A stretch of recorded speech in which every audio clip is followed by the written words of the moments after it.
Hello to all. आज हम लोग बात करने वाले हैं BPSC Bihar public service commission के अंतर्गत जो एई की एग्जामिनेशन है उसके अंतर्गत एक सब्जेक्ट है जनरल इंजीनियरिंग का। बहुत सारे लोगों ने मेरे से पूछा था कि आपने जनरल इंजीनियरिंग का जो सब्जेक्ट था वो कैसे तैयार किया था, और मैंने उनको बहुत सारी बातें बताई भी हैं। बट मुझे लगता है कि जो लोग इसकी तैयारी बीपीएससी की तैयारी कर रहे हैं, जो लोग मुझे नहीं भी जानते हैं, उन लोगों तक भी ये मैसेज पहुंचना चाहिए कि इसकी तैयारी कैसे करें। तो देखो, अभी अगर आप देखें तो बीपीएससी में जो जनरल इंजीनियरिंग का जो पेपर है उसकी वेटेज है 25%। मतलब आपके 4 पेपर क्वालिफाइंग वाले होने हैं, उनमें 4 पेपर आपके जो मार्क्स ऐड होने वाले हैं उनमें से एक पेपर आपका जनरल इंजीनियरिंग का है जिसकी 100 नंबर की वेटेज है। तो इस पेपर को पहली बात तो बहुत ही सीरियसली लेना है आपको। अगर आपका सिलेक्शन होना है, आपको सिलेक्शन चाहिए, चाहे आप सिविल इंजीनियरिंग के हो, चाहे आप मैकेनिकल के हो, चाहे आप इलेक्ट्रिकल के हो, अगर आपको सेलेक्ट होना है तो इस पेपर में अच्छे मार्क्स आपको लाने पड़ेंगे। तो आज के इस वीडियो में मैं बात करने वाला हूं कि हमें कौन सी बुक को फॉलो करनी चाहिए पढ़ाई करने के लिए, जनरल इंजीनियरिंग की पढ़ाई करने के लिए हमें कौन सी बुक की फॉलो करनी चाहिए, कहाँ से नोट्स की व्यवस्था कर सकते हैं, और किस टाइप के क्वेश्चंस आते हैं हमारे जनरल इंजीनियरिंग सब्जेक्ट में।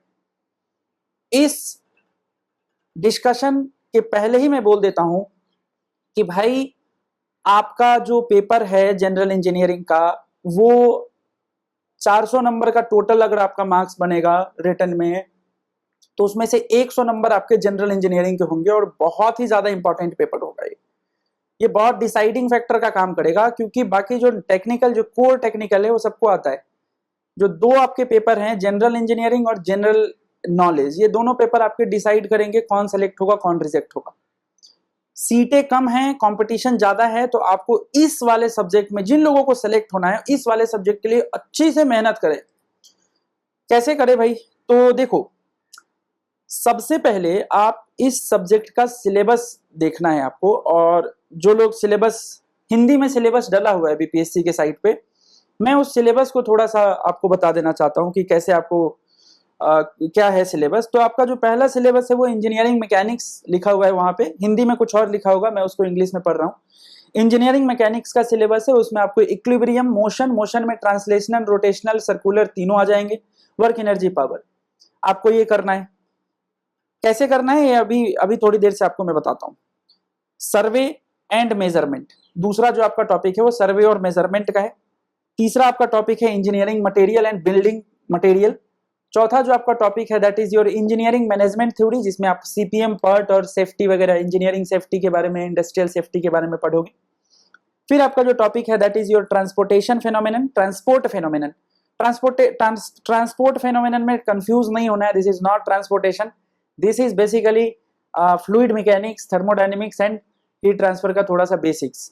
तो ये ट्रांसपोर्ट फेनोमेनन में उनका जो सिलेबस के अंदर में लिखा हुआ है उसका मीनिंग है ये कि ट्रांसपोर्ट फेनोमेनन में वो फ्लूइड मैकेनिक्स, थर्मोडायनेमिक्स और हीट ट्रांसफर की बेसिक्स पूछने वाले हैं। आपका जो नेक्स्ट है वो लिखा हुआ है एनर्जी ट्रांसफॉर्मेशन। एनर्जी ट्रांसफॉर्मेशन में आपको हीट ट्रांसफर पढ़ना पड़ेगा आपको। थर्मोडायनेमिक्स का फर्स्ट लॉ और सेकेंड लॉ उन्होंने पर्टिकुलरली मेंशन किया हुआ है, आपको जानना है। और वाटर टरबाइन से रिलेटेड जैसे पेल्टन व्हील उन्होंने लिखा हुआ है, आप फ्रांसिस कैपलान दोनों करना है आपको। और पंप्स में भी आपको सेंट्रीफ्यूगल और सेंट्रीफ्यूगल पंप आपको करना है।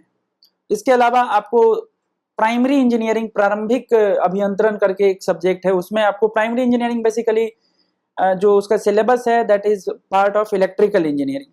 तो इलेक्ट्रिकल इंजीनियरिंग में Kirchhoff's law, LCR circuit, AC circuit, DC circuit को कैसे हम लोग करते हैं, इंडक्टेंस, कैपेसिटेंस, रेसिस्टेंस को कैसे करते थे। एलसीआर सर्किट अगर आपने 12th क्लास में पढ़ा होगा तो आपको ये याद होगा। और फिर ट्रांजिस्टर डायोड और जेनर डायोड के बारे में आपसे पूछा जा सकता है पेपर में। Ammeter, magnetic effect of current, DC motor and AC motor and generators, आपको ये टॉपिक आपको इलेक्ट्रिकल पोर्शन से आपको करना है। फिर आपका एक लास्ट में है इन्वायरमेंटल इंजीनियरिंग, उसमें हमें water pollution, water treatment, air pollution और एयर ट्रीटमेंट की टॉपिक्स आपको पढ़ने पड़ेंगे। एयर पोल्यूशन को कंट्रोल कैसे करना है, वाटर पोल्यूशन को ट्रीट कैसे करना है, पोल्यूटेड वाटर को, ये सब आपको पढ़ना पड़ेगा। तो ये आपका कुल मिला के सिलेबस है, सिलेबस से आपको गो थ्रू होना ही है। देखो इसमें जो पूरा का सिलेबस बटा है, तो इसमें अगर आप जनरल इंजीनियरिंग में देखो तो 3 टॉपिक हैं आपके पास। एक है आपका कुछ टॉपिक, इसमें से जो मेजर टॉपिक्स हैं वो मैकेनिकल इंजीनियरिंग से रिलेटेड है। जो मैकेनिकल के स्टूडेंट हैं उनको ये इजी रहेगा तैयार करना। कुछ जो टॉपिक हैं, मतलब ये अगर आप देखो तो 60% यहाँ पे जो जनरल इंजीनियरिंग का ये सिलेबस है ना, 50% बोल सकते हैं, 50% मैकेनिकल से रिलेटेड है। तो जो मैकेनिकल के स्टूडेंट्स हैं जो तैयारी कर रहे हैं उनके लिए जनरल इंजीनियरिंग की प्रिपरेशन थोड़ी इजी हो जाएगी। सिविल वाला जो सिलेबस है इसमें 30% आप बोल सकते हो, 30% आपका सिविल इंजीनियरिंग का सिलेबस है और 20% आपका इलेक्ट्रिकल इंजीनियरिंग का सिलेबस है। अब देखो क्योंकि सीटें कम है, सीट बहुत कम है, कुछ 50-60 सीट है। अगर जनरल की बात करें तो 50-60 सीट हर एडवर्टाइजमेंट में है, मैकेनिकल के तो और भी कम सीट है। तो आपको अपनी जो सब्जेक्ट है उसमें तो आपको पढ़ना ही है। बाकी सिविल और इलेक्ट्रिकल, या किसी अगर कोई सिविल का है तो उसको मैकेनिकल और इलेक्ट्रिकल जरूर पढ़ना है, क्योंकि बिना पढ़े आपका सिलेक्शन नहीं होगा। भले आपका पेपर अच्छा चला जाए, भले कुछ हो जाए, अच्छा लगे, आपको फील गुड आए कि नहीं मुझे तो टेक्निकल बहुत अच्छी आती है, बट आपका सिलेक्शन नहीं होगा। और जब तक आपका सिलेक्शन नहीं होगा तब तक सब कुछ सब मतलब आपसे कोई मतलब ये आप खुद ही कॉन्फिडेंट नहीं रहोगे। सेलेक्ट होने के बाद खुद कॉन्फिडेंस बढ़ेगा। तो आपको पढ़ना है। सबसे पहले तो ये दिमाग में खोल कर सुन लो, जैसे तुमने सिविल इंजीनियरिंग या मैकेनिकल इंजीनियरिंग या इलेक्ट्रिकल इंजीनियरिंग की तैयारी की है वैसे ही इसकी तैयारी करनी पड़ेगी। तुमने जो तुम्हारा कोर सब्जेक्ट है उसकी तैयारी तुमने पिछले 2-3 सालों से खूब अच्छे से रगड़ के तैयारी तुमने किया है, उसी टाइप से इसकी भी तैयारी आपको करनी पड़ेगी, कम से कम 1-2 महीने 3 महीने जो भी है।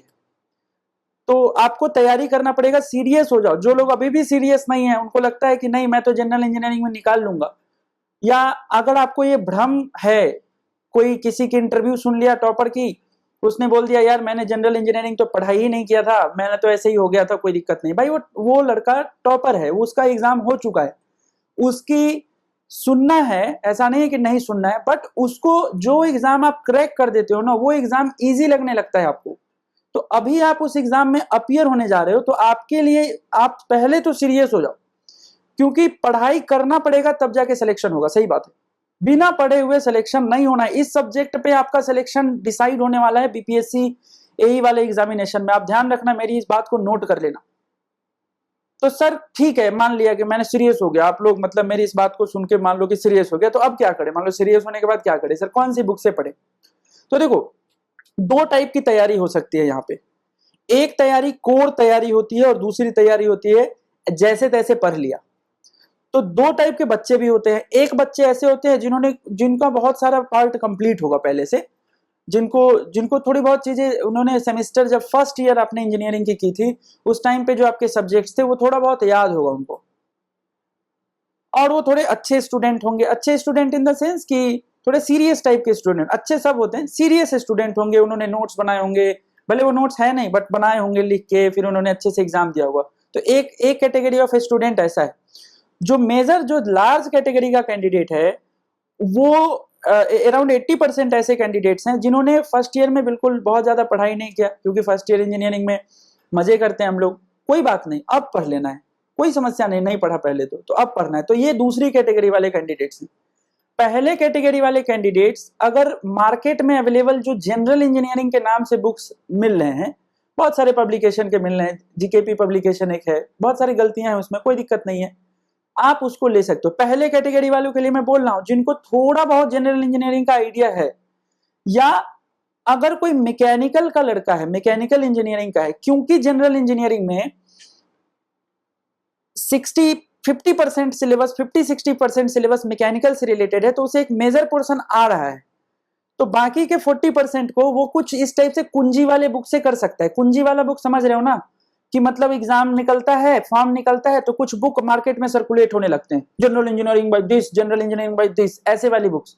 तो ये बुक को वो रेफर कर सकते हैं अगर उनको ये लगता है, अगर उनकी कुछ थोड़ी सी तैयारी, मैकेनिकल वाले लड़के कर सकते हैं, बट अगर कोई सिविल इंजीनियरिंग का लड़का है और वो सोच रहा है कि कुंजी वाली बुक को पढ़ के मैं जनरल इंजीनियरिंग का पेपर अच्छे से कर लूं, या कोई ऐसा एवरेज लड़का मैकेनिकल में भी है, वो सोच रहा है कि नहीं मैं तो ये कुंजी वाली बुक एक छोटी सी पतली सी या मोटी सी एक बुक खरीद के लाऊंगा और उससे हमारा काम हो जाएगा, तो भाई ये गलत फहमी है, ये गलत फहमी मत पालो, वरना सिलेक्शन नहीं होगा तुम्हारा, झूठ मूठ के टाइम वेस्ट हो जाएगा सब कुछ।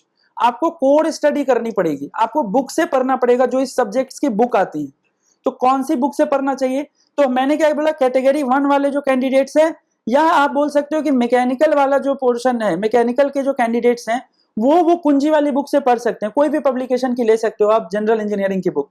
लेकिन जो लड़के बहुत ही ज्यादा सीरियस हैं, जिनको लगता है नहीं जनरल इंजीनियरिंग भी हमें बहुत अच्छे से करना है, क्योंकि हमने पहले बहुत सारा कॉलेज में पढ़ाई किया नहीं था और मैं अभी बीपीएससी में पूरा करके फोकस होकर टारगेट करना चाहता हूं, तो ऐसे लड़के इन कुछ बुक्स होते हैं जो उनका मैं नाम बता देता हूं।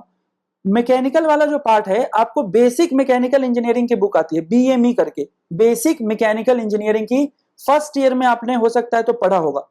उसमें कोई भी पब्लिकेशन, कोई भी राइटर की बुक ले सकते हो आप।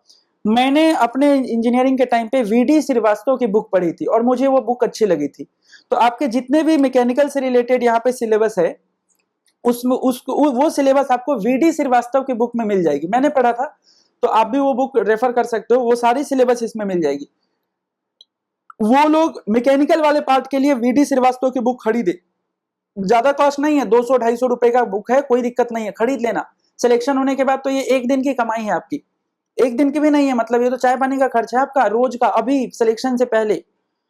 सिविल पार्ट के लिए, सिविल वाला जो पोर्शन है, जैसे कि इसमें सिविल वाले पोर्शन में जैसे आपका बिल्डिंग मटेरियल है, सर्वेइंग का कुछ टॉपिक है, और बिल्डिंग मटेरियल इस टाइप के जो टॉपिक है, वाटर पोल्यूशन है, इस टाइप के जो टॉपिक्स हैं, उनके लिए आप बेसिक सिविल इंजीनियरिंग की कोर बुक खरीदना है आपको। बेसिक सिविल इंजीनियरिंग के बहुत सारे बुक मार्केट में अवेलेबल है, या आपने फर्स्ट ईयर में जो बुक पढ़ा था उसी को फिर से परचेज कर ले। अगर आपके पास है तो कोई दिक्कत नहीं है, उसी को पढ़े, अगर नहीं है बेच दिया होगा, कुछ लोग बेच भी देते हैं, तो वो लोग फिर से खरीद लें। 200-250 की ये भी बुक आ जाएगी।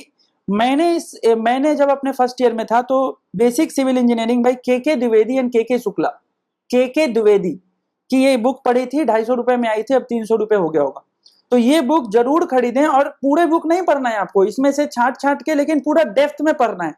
कि अगर बिल्डिंग मटेरियल है तो उसको ऐसे नहीं कुंजी वाले बुक से जरा सा पढ़ लिए, पता नहीं सही है गलत है, क्वेश्चन थोड़ा ट्विस्ट हुआ नहीं बना पाए, तो ऐसे नहीं करना है आपको। बिल्कुल कोड होके अच्छे से उस बुक की पढ़ाई करनी है। कैसे करनी है पढ़ाई देखते हैं, पहले ये बुक खरीदना है आपको, लेकिन जरूर खरीद लो। इलेक्ट्रिकल पार्ट के लिए, जो इलेक्ट्रिकल पार्ट है हमारा, उसके लिए कोई इंजीनियरिंग की बुक की जरूरत नहीं है। अगर आपके पास 12 क्लास की कोई बुक है, 12 क्लास की अगर आपके पास बुक है, तो उसमें आपका ये Kirchhoff's law, LCR circuit, AC circuit, DC circuit, transistor, diode, ammeter, magnetic effect of current, AC और डीसी जनरेटर एंड मोटर्स, वो अच्छे से डिटेल वे में है। तो 12 क्लास की बुक आप कहीं से भी ले सकते हैं, एनसीईआरटी पढ़ सकते हैं। अगर आपको एनसीईआरटी नहीं समझ में आती है बहुत अच्छे से, तो आप कोई रेफरेंस बुक देख सकते हैं, किसी अगल बगल में मांग के देखें। अगर आपके पास 12 क्लास की बुक होगी किसी के पास तो वो दे देगा, उस बुक से आप फॉलो करके और अच्छे से पढ़िए। इसको ऐसे मत पढ़िए कि जनरल इंजीनियरिंग है जल्दी से कर लेते हैं खत्म, इस टाइप से नहीं भाई, नहीं होगा सिलेक्शन, अच्छे से तुम्हें करना पड़ेगा इसको। अब अच्छे से सर कैसे करें, तो अच्छे से कहने का मतलब है, जैसे आपने मान लो इलेक्ट्रिकल पार्ट के लिए आपने कोई एक रेफरेंस बुक ले लिया, दिनेश, सुरेश, महेश, कोई भी बुक ले सकते हो रेफरेंस बुक जो 12 क्लास की है। उस बुक में से जाना, ये वाला जो जितने भी टॉपिक आपके लिखे हुए हैं इंग्लिश में, मैं सिलेबस आपका डिस्क्रिप्शन में डाल दूंगा, अपने गूगल ड्राइव का लिंक, वहां से इंग्लिश में सिलेबस को पहले डाउनलोड कर लेना। तो ये प्राइमरी इंजीनियरिंग में आपका जो जो भी सिलेबस लिखा हो गया है, उन सिलेबस पे जाना, देखना उसमें एक एक टॉपिक पे 5-5, 6-6 पेज उन्होंने लिखा है। तो आपको क्या करना है, नोट्स बनाना है। आप एक कॉपी खरीद लो, कॉपी खरीद के उनके नोट्स बनाओ। नोट्स बनाने के बाद बस आप नोट्स बनाओ और अच्छे से समझ के नोट्स बनाओ। कोई दिक्कत आए तो मेरे से पूछ सकते हो आप कि कहाँ से क्या करना है। अदरवाइज यूट्यूब आपके पास है, यूट्यूब पे बहुत सारे लोग उस पर्टिकुलर, मान लो क्रिचॉफ्स लॉ आपको नहीं समझ में आया फॉर एग्जांपल, तो क्रिचॉफ्स लॉ यूट्यूब पे बहुत सारे लोग पढ़ा रहे हैं, उनसे आप देख सकते हो।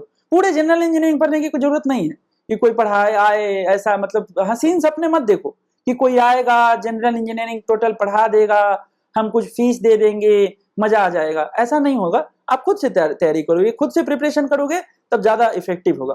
तो आपने उस टॉपिक को लिखा, अपना नोट्स बनाया, नोट्स बना के खुश हो गए। फिर एलसीआर सर्किट, ऐसे कर करके सब सारे टॉपिक्स को नोट्स बनाया। ये नोट्स आपके कुल मिला के 40-50 पेज में खुद के नोट्स हो जाएंगे, खुद के उस बुक से लिखा हुआ नोट्स, और खुद के हैंड राइटिंग में लिख लिया आपने। सिमिलरली आपको सिविल इंजीनियरिंग में यही काम करना है। मोटी बुक है के द्विवेदी और के शुक्ला की, वहां से क्या करना है, आइटम को चुराना है, मतलब वहां से लिखना है। पहला चैप्टर है उसका बिल्डिंग मटेरियल, उस बिल्डिंग मटेरियल में से क्या करना है, आपको कुछ आइटम्स निकालने हैं जो जो आपके सिलेबस में लग रहा है, ईंट है, ब्रिक्स है, स्टोन है, टिम्बर है, आपके सिलेबस में लिखा हुआ है ये सब। तो पेंट है, पॉलीमर्स है, जो भी बिल्डिंग मटेरियल में इस्तेमाल होता है उन सबको नोट करते जाना है, नोट करते जाना है, उनकी कैरेक्टरिस्टिक सब कुछ नोट करते जाना है। ये भी आपके कुल मिला के 30-40 पेज में ये नोट्स कंप्लीट हो जाएगा। मैकेनिकल वाला जो पोर्शन है, मैकेनिकल वाले पोर्शन में थोड़ा सा ज्यादा लगेगा, मतलब 80-90 पेज में आपका कंप्लीट हो जाएगा। तो ये ऐसे करके नोट्स से कंप्लीट कर लो, 200 पेज में आपका टोटल नोट्स कंप्लीट हो जाएगा। नोट्स कंप्लीशन के बाद आपको फिर इस पे क्वेश्चंस लगाने हैं। क्वेश्चंस किसी भी बुक से लगा सकते हो। ये जो मैंने बुक का नाम लिया है उसके पीछे भी ये ऑब्जेक्टिव क्वेश्चंस दिए रहते हैं, तो उन ऑब्जेक्टिव क्वेश्चंस को कोशिश करो लगाने का। अगर इतना काम आप कर रहे हो तो आपको कोई ये कुंजी टाइप की बुक, ये जो लोकल ये जो बरसाती मेढक टाइप की जो बुक होती है ना, उनको लगाने की जरूरत नहीं पड़ेगी, और आपका सिलेक्शन होगा, आपको ये फायदा मिलेगा। पहली बात तो ये एक एग्जाम नहीं है बीपीएससी का, एई का। अभी आपने देखा कि 3-4 वैकेंसी आ चुकी है, तो आप मान लो पहला एग्जाम दे रहे हो तो फिर दूसरे में भी देना है आपको, तीसरे में भी देना है। जब तक सिलेक्शन नहीं होगा तब तक तो देना ही है ना पेपर। तो आपको उन ये माइंड में रखना है कि मैं एक एग्जाम की प्रिपरेशन नहीं कर रहा हूं, मैं 3-4 एग्जाम की प्रिपरेशन कर रहा हूं। पर्टिकुलर समय दीजिए। अरे भाई 200 पेज की नोट्स बनाने में कितना समय लगेगा, कितना समय लगेगा तुम्हें क्या लगता है? अगर सीरियसली अगर 7-8-10 घंटे अगर रोज पढ़ाई कर रहे हो तो मेरे ख्याल से 15-20 दिन में तुम ये नोट्स कंप्लीट कर लोगे। 3-3 4-4 घंटे इस पे देके 15-20 दिन बहुत है। और 15-20 दिन अगर तुमने ये इन्वेस्ट कर दिया तो ये जो जनरल इंजीनियरिंग का पेपर है इसमें अजीब सा कॉन्फिडेंस तुम्हें महसूस होगा, अजीब सा, बहुत अच्छा लगेगा तुम्हें, और तुम उस पेपर में अच्छा करोगे बाकियों से, जो ये कुंजी वाले बुक पढ़ रहे हैं उनसे बहुत अच्छा करके आ जाओगे। तो ये मेरा सजेशन है, और ये सजेशन कृपया करके फुलफिल करें। आप उनकी बात ना सुने जो ये बोल रहे हैं कि जनरल इंजीनियरिंग तो ऐसे ही इजी क्वेश्चन आता है। अरे इजी उनके लिए था, उनका वो सेलेक्ट हो चुके हैं यार, उनकी 8 रैंक आ चुकी है, उनकी 1 रैंक आ चुकी है, अंडर 10 में ऑलरेडी है, तो उनके लिए तो सब इजी होगा। उनसे पूछोगे कि भाई ये कैसे किया, वो बोलेंगे कि अरे यार ये तो बहुत इजी आता है। इजी होगा ना, क्योंकि वो रैंकर है।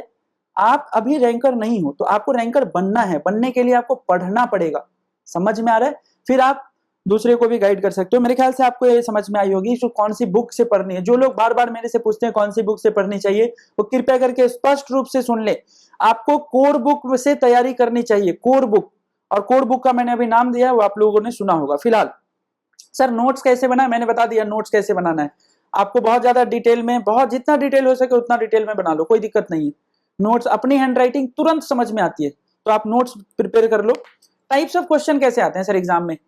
जनरल इंजीनियरिंग के एग्जाम में क्वेश्चंस किस टाइप से आएंगे सर? तो देखो क्वेश्चंस जो लास्ट टाइम पेपर हुआ था उस पेपर में, क्योंकि ये कैलकुलेटर देते नहीं है तो न्यूमेरिकल कम से कम पूछा जाएगा। एक आध न्यूमेरिकल रहेगा, बट वो भी वन लाइनर टाइप के फॉर्मूला बेस्ड न्यूमेरिकल रहेगा।